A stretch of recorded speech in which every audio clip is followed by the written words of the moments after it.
আজকে আমরা পড়ব প্রতিদান কবিতাটা, যেটা কবি জসীমউদ্দীনের। কবিতাটার ব্যাখ্যার মধ্যে প্রথমে কবিতাটা পড়ার কিছু আমি শর্টকাট বলে দিচ্ছি। কবিতাটা যারা তোমরা এইচএসসি ক্যান্ডিডেট আছো তাদের জন্য অনেক বেশি ইম্পর্ট্যান্ট, এবং তার থেকেও বেশি ইম্পর্ট্যান্ট কি কবিতাটা কে লিখেছেন। তো প্রতিদান কবিতাটা লিখেছেন কবি জসীমউদ্দীন। এখন জসীমউদ্দীনের জন্ম কত সালে এটা কি জানো? কবি জসীমউদ্দীনের জন্ম 1903 সালে। এখন কত সালে? 3 সালে। মনে রাখবা জসীমউদ্দীন, লাস্টে আসে না জসীমউদ্দীন, এখান থেকে মনে রাখবা তার জন্ম 1903। তার মানে ওই দিনের সাথে 3, এটা একটু মিলিয়ে মনে রাখবা। সো তার মানে এখান থেকে তুমি একটা ট্রিক্স পেয়ে গেলে যে জসীমউদ্দীন এর জন্ম 1903 সালে। আচ্ছা, এবার আমরা যদি কবি পরিচিতি দেখি, তোমরা হয়তো স্ক্রিনে দেখতে পাচ্ছ কবি পরিচিতিটা। দেখো এখানে আছে, জসীমউদ্দীন ফরিদপুরের তাম্বুলখানা গ্রামের মাতুলালয়ে 1903 খ্রিস্টাব্দের 1 জানুয়ারি জন্মগ্রহণ করেন। এটা কিন্তু আমরা আগেই পড়েছি যে 1903 খ্রিস্টাব্দে এনার জন্ম, এবং জন্মগ্রহণ করেন কোথায়? ফরিদপুরের তাম্বুলখানা গ্রামে। আচ্ছা, মাতুলালয় মানে কি? হচ্ছে মায়ের বাপের বাড়ি, এটাই বোঝায় যে মাতুলালয়। তো তার বাবার নাম আনসার উদ্দিন মোল্লা এবং মায়ের নাম আমিনা খাতুন। তার পৈতৃক নিবাস ফরিদপুরের গোবিন্দপুর গ্রামে। তার পৈতৃক নিবাসটা কোথায়? ফরিদপুরের গোবিন্দপুর গ্রামে। ফরিদপুর রাজেন্দ্র কলেজ থেকে আইএ ও বিএ পাশ করার পর, আইএ মানে হচ্ছে ইন্টারমিডিয়েট, মানে তোমরা এখন যে ক্লাসে অধ্যয়নরত আছো, এবং বিএ, বিএ মানে হচ্ছে অনার্স। তো সেই সময় তো আসলে অনার্স ছিল না, তো সব জায়গায় দেখা যাচ্ছে যে ডিগ্রি পড়ার একটা প্রচলন ছিল। তো এইটাই অ্যাকচুয়ালি তোমার হচ্ছে যে বিএ বা ব্যাচেলর অফ আর্টস, কেউ যদি মানে অনার্স করে আর্টসে কোনো সাবজেক্টে। তো তিনি ইন্টারমিডিয়েট এবং ব্যাচেলর অফ আর্টস পাশ করার পর কলিকাতা বিশ্ববিদ্যালয় থেকে বাংলা ভাষা ও সাহিত্যে এমএ ডিগ্রি লাভ করেন। তার মানে তিনি মাস্টার্স করেন কোথা থেকে? কলিকাতা বিশ্ববিদ্যালয়। এখন তোমাদের হয়তো একাডেমিকে এত পেঁচাবে না, বাট অ্যাডমিশনের সময় এখান থেকে যে ধরনের কোয়েশ্চেনটা আসতে পারে, দেখা যাচ্ছে এমসিকিউতে থাকলো কলকাতা বিশ্ববিদ্যালয়, আরেকটাতে থাকলো কলিকাতা বিশ্ববিদ্যালয়। এখন তুমি সাধারণত কলকাতা শব্দের সাথে একটু বেশি পরিচিত বর্তমানে, কারণ কলিকাতা শব্দটা এখন আর নাই, উঠে গেছে। সো দেখা যাচ্ছে যে তুমি ওই মাথার মধ্যে আছে যে হ্যাঁ কলকাতা কলকাতা, তুমি কলকাতা তাকায় দিলা, বাট অ্যাকচুয়ালি কিন্তু সঠিক মানে বানানটা হবে কলিকাতা বিশ্ববিদ্যালয় থেকে তিনি বাংলা ভাষা ও সাহিত্যে, এখানে এমসিকিউতে প্যাচ দিতে পারে যে তিনি কিসে মাস্টার্স করেন, বাংলাতে করেন নাকি বাংলা সাহিত্যে করেন, নাকি বাংলা ভাষাতে করেন, নাকি বাংলা ভাষা ও সাহিত্যে করেন। অ্যাকচুয়ালি চারটা কিন্তু 4 সাবজেক্ট, একটা অনলি বাংলা, একটা হচ্ছে যে বাংলা ল্যাঙ্গুয়েজ, একটা হচ্ছে বাংলা লিটারেচার। আর জসীমউদ্দীন যে সাবজেক্টে পড়াশোনা করেছেন সেটা হচ্ছে যে Bangla language and literature. So মনে রাখবা যে বাংলা ভাষা ও সাহিত্যে এমএ ডিগ্রি লাভ করেন। তো কলেজে অধ্যয়নকালে কবর কবিতা, কলেজ মানে কি ইন্টারমিডিয়েট পড়াকালীন অবস্থাতে, কলেজে অধ্যয়নকালে কবর কবিতা রচনা করে তিনি খ্যাতি অর্জন করেন। তার মানে তিনি যখন ইন্টারমিডিয়েটের স্টুডেন্ট ছিলেন তখনই তিনি কবর কবিতা রচনা করেছিলেন, এবং এইটা রচনা করে তিনি অসম্ভব পরিমাণে খ্যাতি অর্জন করেন, এবং তার খ্যাতিটা মানে এতটাই বেশি হয়ে গিয়েছিল যে ছাত্রাবস্থাতেই, মানে তিনি যখন ছাত্র সে অবস্থাতেই কবিতাটি স্কুল পাঠ্যগ্রন্থে অন্তর্ভুক্ত করা হয়। তার মানে একটা জিনিস তুমি বুঝো যে তুমি ধরো এখন কলেজের স্টুডেন্ট, সো তুমি এই সময়ে একটা কবিতা লিখেছো, এবং এই কবিতাটা হচ্ছে মানে ক্লাস 10-এর একটা বইতে দেওয়া হয়েছে, মানে তোমারই যারা 1-2 বছরের জুনিয়র তারা তোমার লেখা কবিতা পড়ছে, মানে বিষয়টা তোমার জন্য কতটা চার্মিং, এবং তাদের জন্য যারা পড়তেছে তারা তোমাকে চিনে, তোমারই মানে তুমি কয়েকদিন আগে তাদের স্কুলে ছিলে, সে তাদের স্কুলের বড় ভাইয়ের কবিতা তারা এখন পড়তেছে, মানে তাদের জন্য ব্যাপারটা মজাদায়ক, তোমার জন্য ব্যাপারটা চমকপ্রদ হবে, তাই না? তো তিনি এরকম একটা পরিস্থিতির সম্মুখীন হয়েছিলেন তার সুকর্মের মাধ্যমে। তো জসীমউদ্দীন তিনি পল্লী কবি হিসেবে সমধিক পরিচিত। তো কর্মজীবনের শুরুতে তিনি ঢাকা বিশ্ববিদ্যালয়ে কিছুকাল অধ্যাপনা করেন, এবং পরে সরকারের প্রচার ও জনসংযোগ বিভাগে উচ্চ পদে আসীন হন। পল্লী জীবন তার কবিতার প্রধান উপজীব্য। এখানে এমসিকিউতে আসতে পারে যে তার কবিতার প্রধান উপজীব্য কি, এটা পল্লী জীবন। তিনি কোথায় কাজ করেছেন সেটা হচ্ছে যে সরকারের প্রচার ও জনসংযোগ বিভাগের উচ্চ পদে। গ্রামীণ বাংলার জীবনের আবহ, সহজ সরল প্রাকৃতিক রূপ ও উপযুক্ত শব্দ উপমা ও চিত্রের মাধ্যমে তার কাব্যে এক অনন্য সাধারণ মাত্রায় মূর্ত হয়ে উঠেছে। তার বিখ্যাত নকশিকাঁথার মাঠ কাব্যটি বিভিন্ন বিদেশি ভাষায় অনূদিত হয়েছে। তার অন্যান্য জনপ্রিয় ও সমাদৃত গ্রন্থ হচ্ছে সুজন বাদিয়ার ঘাট, বালুচর, ধানক্ষেত, রঙিলা নায়ের মাঝি। এই যে আমরা যে কবিতাটা এখন আলোচনা করছি প্রতিদান, এটা কিন্তু বালুচর থেকে কালেক্ট করা হয়েছে।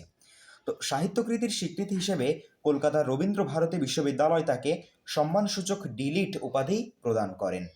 সো তার মানে তিনি রবীন্দ্র ভারতী বিশ্ববিদ্যালয় থেকে সম্মানসূচক ডিলিট উপাধি পান।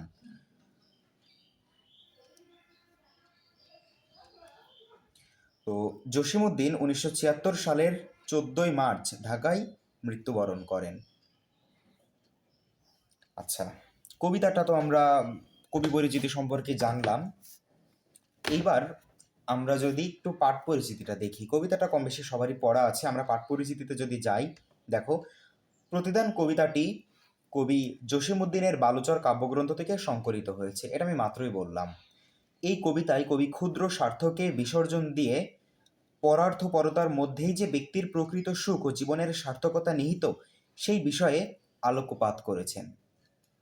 সমাজ সংস্কারে বিদ্যমান বিভেদ, হিংসা, হানাহানি দ্বারা আক্রান্ত হওয়া সত্ত্বেও কবির কণ্ঠে প্রতিশোধ, প্রতিহিংসার বিপরীতে ব্যক্ত হয়েছে প্রীতিময় এক পরিবেশ সৃষ্টির আকাঙ্ক্ষা।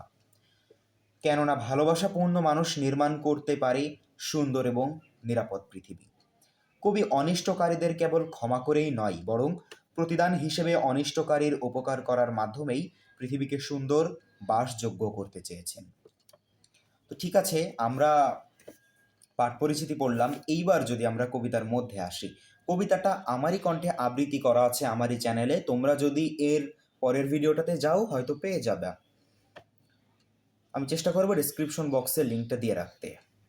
আমার এ ঘর ভাঙিয়াছে যেবা, আমি বাঁধি তার ঘর। তো এখানে যেবা কোনো মানুষের নাম না, যেবা অর্থ হচ্ছে যিনি। তার মানে হচ্ছে যে আমার এ ঘর ভাঙিয়াছে যেবা, আমি বাঁধি তার ঘর, মানে যিনি বা যেই ব্যক্তি আমার ঘর ভেঙে দিয়েছে, আমি উল্টা তার ঘর না ভেঙে আমি তার আরও ঘর বেঁধে দিচ্ছি। মানে অ্যাকচুয়ালি আমাদের সমাজে কি দেখা হয় যে কেউ যদি এখন বুলডোজার দিয়ে তোমার ঘরটাকে ভেঙে ফেলে, তুমি কি তাকে ছেড়ে দিবা? তুমিও উল্টো এবার দেখা যাচ্ছে যে লোক টোক ডেকে তার ঘর তুমি ভেঙে দিলে। বাট কবি বলেছে না, আমার এ ঘর ভাঙিয়াছে যেবা, আমি বাঁধি তার ঘর। মানে কেউ যদি আমার ঘর বাঁধে, মানে ভেঙে ফেলে, আমি তার ঘর বানিয়ে দিচ্ছি। মানে অ্যাকচুয়ালি ঘর ভাঙিয়াছে বলতে এখানে মন ভাঙানোকে বোঝানো হয়েছে। মানে কেউ যদি আমার অ্যাকচুয়ালি মনটাকে ভেঙে ফেলে, আমার সর্বোচ্চ চেষ্টা থাকবে তার আরও মনটাকে পাওয়ার, বা তার মনটা যাতে আমার মাধ্যমে কোনোভাবে ভেঙে না যায়, এই চেষ্টা থাকবে কবির। আপন করিতে কাঁদিয়া বেড়াই যে মরেছে পর। আপন করিতে কাঁদিয়া বেড়াই যে করেছে পর। তার মানে হচ্ছে যে, মানে যে আমাকে পর করে দিয়েছে তাকে আমি আপন করার জন্য কেঁদে বেড়াচ্ছি। মানে আমার এক বন্ধু, সে আমাকে পর করে দিয়েছে, যে কিন্তু আমি কেঁদে বেড়াচ্ছি যে বন্ধু তুমি আমাকে হচ্ছে আপন করে নাও, আমি তোমার ভালোবাসা চাই। কিন্তু আমাদের সমাজে কি দেখা যাচ্ছে যে ও আমাকে একটু অ্যাটিটিউড দেখিয়েছে, আমি ওকে, ওর সাথে আমি ব্লক করে দিলাম মেসেঞ্জারে। বাট কবির এখানে কি মানে উল্টা দৃষ্টিভঙ্গি দেখা গিয়েছে।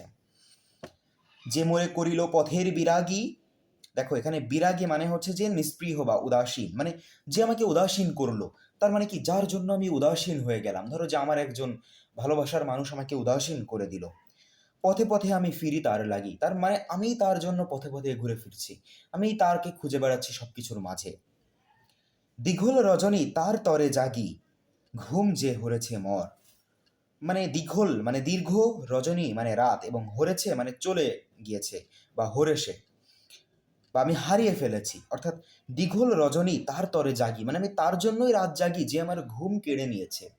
মানে আমাদের সমাজে দেখা যায় যে আমাকে কেউ ঘুমাতে দিচ্ছে না, আমিও তোরে কালকে ঘুমাইতে দিব না, এরকম একটা ইন্টেনশন আমাদের দেখা যায়। কিন্তু কবির ক্ষেত্রে কি দেখা গেছে, যে ঠিক আছে আজকে ওর জন্য আমার ঘুম হয়নি, কিন্তু ও যাতে শান্তিতে ঘুমাতে পারে আমি ওকে পাহারা দিচ্ছি, তার জন্য আমি আরও যেন আমার ঘুমটাকে বিসর্জন দিচ্ছি।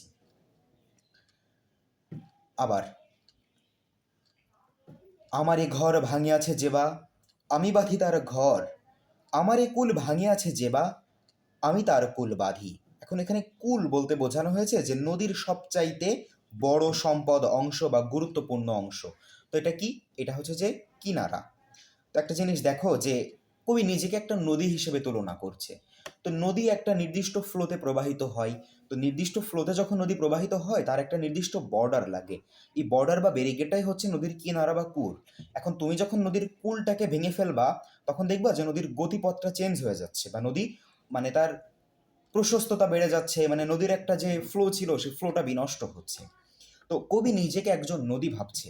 তো নদী, আমি একটা নদী, এখন কেউ যদি আমার কুলটাকে ভেঙে ফেলে, উল্টা আমি তার সর্বনাশ না করে আমার মধ্যে থেকে যেসব পলি মাটি জমা হচ্ছে সেইটা দিয়ে আমি আরেকজনার হচ্ছে যে কুল বাঁধিয়ে দিচ্ছি। আবার এ করতে করতে তার নদীটাকে ভরাট করে দিও না। তো কবির উদ্দেশ্য হচ্ছে যে যে আমার কুল ভেঙে ফেলছে আমি উল্টা তার আরও কুল বেঁধে দিচ্ছি। যে গেছে বুকেতে আঘাত হানিয়া তার লাগে আমি কাঁদি। আর আঘাত, আঘাত বলতে মানে বোঝানো হয়েছে যে দেখো কুল ভাঙলে নদী সর্বনাশা হয়ে যায়, যেটা আমি বললাম। আমি কি বললাম? বললাম যে নদীর যদি কুল ভেঙে যায় নদী তো সর্বনাশা হয়ে যায়। তো তার মানে হচ্ছে যে দেখো, যে গেছে বুকেতে আঘাত হানিয়া তার লগি আমি কাঁদি, মানে যে আমার বুকে আঘাত দিয়েছে আমি তার জন্য আরও কাঁদছি, যে মানে তার যেন কোনো আঘাত না লাগে। যে মোরে দিয়েছে বিষে ভরা বান। আচ্ছা, এখানে এমসিকিউটা কিরকম মায়ের পেঁচে আসতে পারে সেটা একটু দেখো। মানে এমসিকিউ এর মায়ের পাঁচটা হইতে পারে যে আমি কার জন্য কুল বাঁধি বা কবি কার জন্য কুল বাঁধে। সেটা হচ্ছে যে যে আমার জন্য বা যে কবির জন্য কুল ভেঙেছে।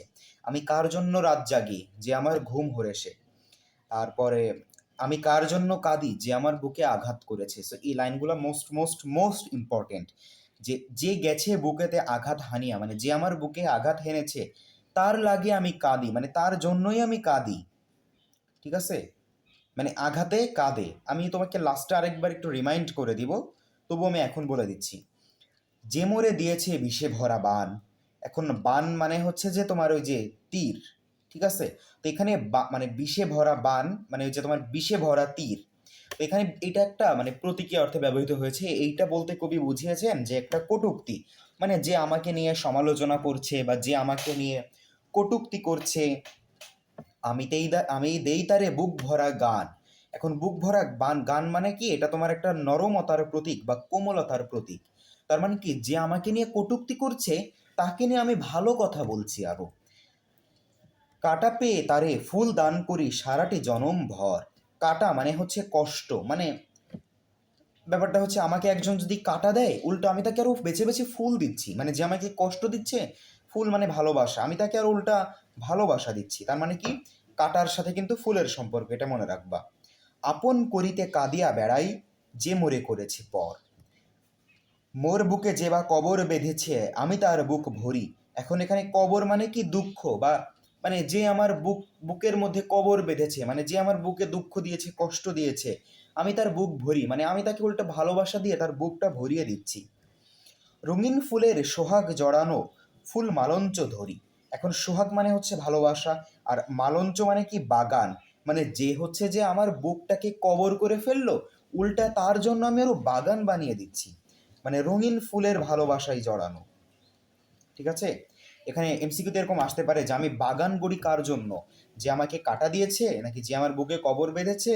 আরো দুইটা ব্লাবলা আসতে পারে। এখন তোমার মনে হইতে পারে যে মালঞ্চ মানে তো ফুলের বাগান, সো তার মানে কি? যে আমাকে কাটা দিয়েছে। এরকম বিভিন্ন মায়ের প্যাচ থাকতে পারে। দেখো, যে মুখে কহে সে নিঠুরিয়া বাণী। নিঠুরিয়া বাণী মানে কটু কথা। আমি লয়ে আমি লয়ে করে তারে মুখখানি, মানে তার জন্য আমার প্রশংসায় পঞ্চমুখ হয়ে যায়। কত ঠাই হতে কত কি যে আনি সাজাই নিরন্তর, মানে তার জন্য যে আমি কত জায়গা থেকে কত কিছু নিয়ে আসি যাতে সে একটু ভালো থাকে। মানে কবির হয়তো কোনো প্রিয় মানুষের কথা বলা হয়েছে। আপন করিয়া কাঁদিয়া বেড়াই যে মরে করেছে পর, মানে আমি তার জন্যই কাঁদি যে আমাকে পর করে দিয়েছে। তো এখানে আমি হচ্ছে যে আরেকবার একটু রিমাইন্ড দিই। প্রশ্ন আসতে পারে যে কবি কেন কাঁদিয়া বেড়ায়? সেটা হচ্ছে যে আপন করিতে, মানে যে কবিকে পর করেছে তার জন্য। তারপর নদীর সবচাইতে বড় সম্পদ বা অংশ বা গুরুত্বপূর্ণ অংশটা কি? সেটা হচ্ছে যে কিনারা বা নদীর পাড় বা নদীর কূল। কারণ কি? কূল ভাঙলে নদীর সর্বনাশা হয়ে যায়। আচ্ছা, একটা জিনিস মনে রাখবা যে কূলের পরিবর্তে কুল, তার মানে যে আমার কূল ভাঙছে আমি তার কূল গড়ছি। আর রাতে ঘুম নেই কারণ কি? ঘুম কেড়ে নিয়েছে। প্রশ্ন আসতে পারে যে কবির রাতে ঘুম নেই কেন? বেদনায়, দুঃখে, নাকি ঘুম কেড়ে নেওয়া হয়েছে? তোমার মনেই হতে পারে যে কবি তো আরেকজনের কাছ থেকে দুঃখ পেয়েছে, কিন্তু না, কবির রাতে ঘুম নেই কারণ তার ঘুমটা কেড়ে নেওয়া হয়েছে, এবং তার জন্যই কবি উল্টা আরো রাত জাগছেন। আচ্ছা, এরপরে দেখো যে আঘাতের পরিবর্তে কি হয়? আঘাতের পরিবর্তে কবি কাঁদেন। আর কোমলতা বা নরমতার প্রতীক হচ্ছে বুক ভরা গান। আর কটু কথার পরিবর্তে কবি কি করেন? গান শোনান। আর কাটার পরিবর্তে কবি ফুল দেন। আচ্ছা, এবার আমরা শব্দার্থ টিকাতে আসি। যদিও আমি চেষ্টা করেছি যে কবিতার মাঝে মাঝে শব্দার্থ এবং টিকাগুলো আলোচনা করতে।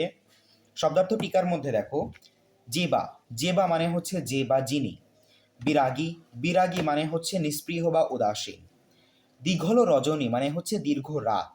ঘুম যে হরেছে, হরেছে মানে হচ্ছে হারিয়ে গেছে, তার মানে কি? নির্ঘুম রাত কাটানোর কথা বলা হয়েছে। আচ্ছা, বিরাগী শব্দটা নিয়ে আমি একটু আলোচনা করি। দেখো, বাংলা ভাষায় রাগী শব্দের অর্থ হচ্ছে আগ্রহী। তো বিরাগী, তো বি মানে হচ্ছে না বা নেগেটিভ কিছু বোঝায়, না বা নয়। সো বিরাগী মানে হচ্ছে অনগ্রহী, মানে অনাগ্রহী। আমাদের লাইনটা কি ছিল? যে মোরে করিল পথের বিরাগী। তার মানে হচ্ছে আমি পথে থাকতে চাই না, কিন্তু সে আমাকে বাধ্য করেছে পথে পথে ঘুরতে। দ্যাটস কল নিস্পৃহ, দ্যাটস কল্ড উদাসীন। এটাই হচ্ছে বিরাগীর মানে একটা কিভাবে শব্দটা আসছে। তো দেখো,